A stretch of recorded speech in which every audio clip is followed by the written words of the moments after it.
Maharashtra superfast news चॅनलमध्ये आपले सहर्ष स्वागत आहे।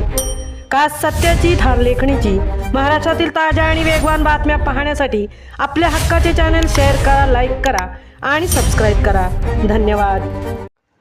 म्हसळा तहानले पण नगरपंचायत शांत, पाणी टंचाईवर नागरिकांचा संताप। म्हसळा शहरात भीषण पाणी टंचाई निर्माण झाली असून नागरिक अक्षरशः हैराण झाले आहेत। प्रचंड वाढलेल्या उष्णतेमुळे नागरिकांची लाही होत असताना शहराला पाणीपुरवठा करणारा भापट बंधारा पूर्णपणे आटला आहे।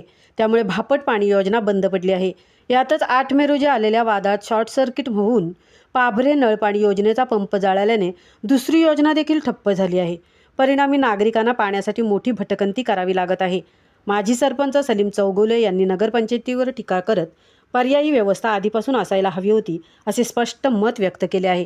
दरम्यान सोशल मीडियावर विविध अनधिकृत संदेश व्हायरल होत असताना नगरपंचायत प्रशासनाकडून मात्र अधिकृत सूचना दिल्या जात नसल्याने नागरिकांमध्ये संताप व्यक्त होत आहे। विशेष म्हणजे कुत्रे, मांजर आणि गुरांच्या लसीकरणासाठी दवंडी देणारी स्वच्छता गाडी पाणी टंचाईबाबत मात्र शांत का, असा सवाल आता नागरिक विचारत आहेत।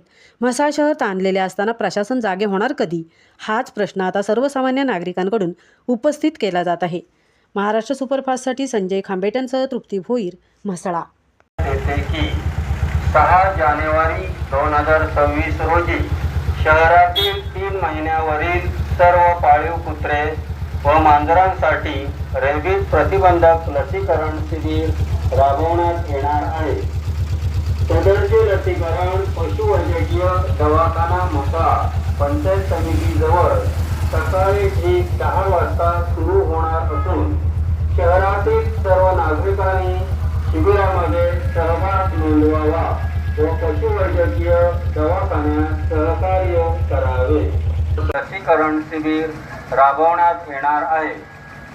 सदरचे लसीकरण पशुवैद्यकीय दवाखाना म्हसळा पंचायत समितीजवळ सकाळी ठीक 10 वाजता सुरू होणार असून शहरातील सर्व नागरिकांनी शिबिरामध्ये सहभाग नोंदवावा व पशुवैद्यकीय दवाखान्यात सहकार्य करावे।